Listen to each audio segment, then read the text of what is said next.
পটলের দোরমা রেসিপি। ঠিক আছে, এই দেখো আমি পটল কেটে নিয়েছি, এখানে চিংড়ি মাছকে ছোট ছোট পিস করে ভেজে কেটে নিয়েছি, কাজু কিশমিশ কেটে নিয়েছি, এখানটায় রেখেছি চিংড়ি মাছ ভাজার একটু তেলটা, যেটা নাকি এখন দেবো না, এটা দেবো পরে, যাতে তরকারির টেস্টটা আর একটু ভালো আসবে। এখানে দেখো আমি কড়াইতে তোমার পেঁয়াজ দিয়ে দিয়েছি, পটলের দানাটাকে দিয়ে দিয়েছি, এটার মধ্যে দুটো কাঁচা লঙ্কা, পটলের দানাটা যখন মিক্সিতে পেস্ট করেছি ওটার মধ্যে দিয়ে দিয়েছি। এবার এগুলোকে একটু ভাজা ভাজা করে নিয়ে এর মধ্যে আমি কাজু কিশমিশটা অ্যাড করব। এবার দেখো এগুলো একটু ভাজা ভাজা হয়ে গেছে, এবার এর মধ্যে মশলা অ্যাড করছি। দিয়ে দিলাম একটুখানি রঙের গুঁড়ো, আন্দাজ মতন নুন দিয়ে দিয়েছি। এবার এতে অ্যাড করব একটুখানি কালারের জন্য কাশ্মীরি লঙ্কা, 1 চামচের মতন। তারপরে এতে ভেজে রাখা চিংড়ি মাছ আর একটুখানি নারকেল এইসব দিয়ে দিলাম।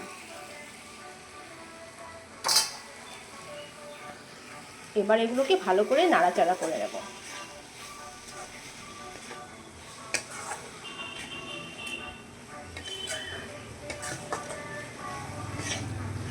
একটুখানি ভালো করে ভাজা ভাজা করতে হবে কম স্টিমে, যাতে নারকেলটা যে দিয়েছি নারকেল থেকে তেলটা বেরিয়ে যাওয়া পর্যন্ত এগুলোকে একটু ভাজা ভাজা করে নিতে হবে। এটাতে আমি মিষ্টি দিইনি, আপনারা কেউ চাইলে এটাতে মিষ্টি দিতে পারেন, যেহেতু আমি মিষ্টি খাই না তাই আমি এটাতে চিনি দিলাম না। এটা পুরোটা অপশনাল, যদি আপনারা দিতে চান দিতে পারেন।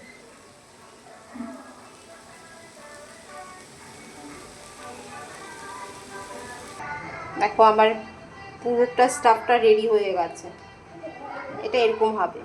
এবার তোমাদেরকে দেখাচ্ছি, এবার পটলগুলোকে ভেজে নেব। পটলগুলোকে একদম হালকা করে ভাজতে হবে, জাস্ট 5 মিনিট নাড়িয়ে চাড়িয়ে নামিয়ে দিতে হবে। বেশি ভাজলে ভিতরে স্টাফটা ভরা যাবে না।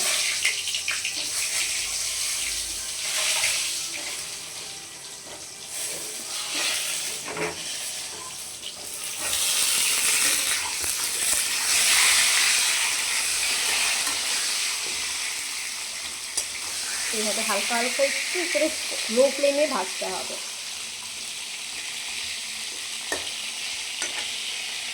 এবার দেখিয়ে দিচ্ছি তোমাদেরকে মশলা কী কী দিচ্ছি।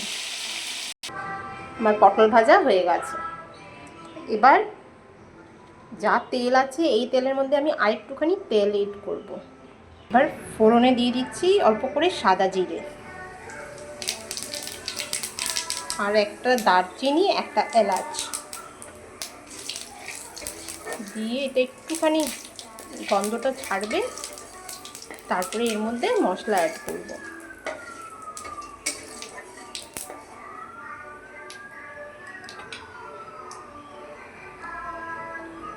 এরপর এতে গ্রেট করে রাখা এই যে টমেটো পেস্ট, মশলা কী কী দিচ্ছি, পেঁয়াজ কুচি, অল্প করে আদা। পেঁয়াজটা আর ইয়েটা আমার ভাজা ভাজা হয়ে গেছে, এবার এর মধ্যে আমি মশলাটা অ্যাড করব। দিয়ে দিলাম হলুদের গুঁড়ো, স্বাদ মতো নুন,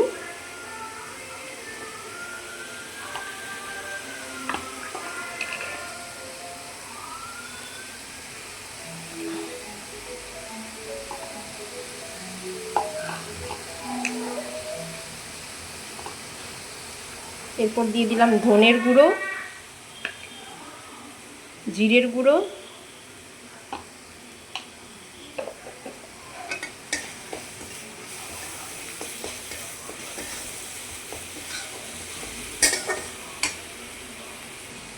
কালারের জন্য দিয়ে দিলাম একটুখানি কাশ্মীরি লঙ্কার গুঁড়ো, ঝালের জন্য দিয়ে দিলাম একটুখানি ঝাল লঙ্কার গুঁড়ো।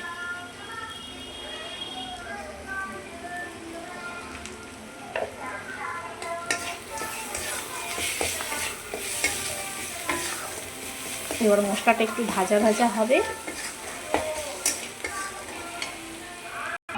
আমার মশলা ভাজা হয়ে গেছে, জল দিয়ে দিয়েছি। এবার দিয়ে দেব পুর ভরা পটলগুলোকে।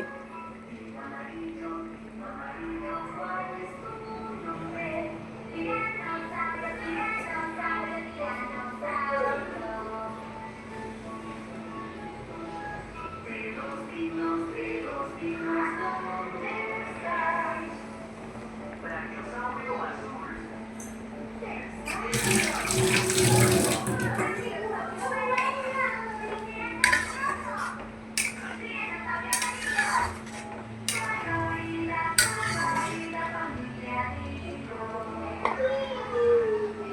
টক দই দিয়ে দিলাম।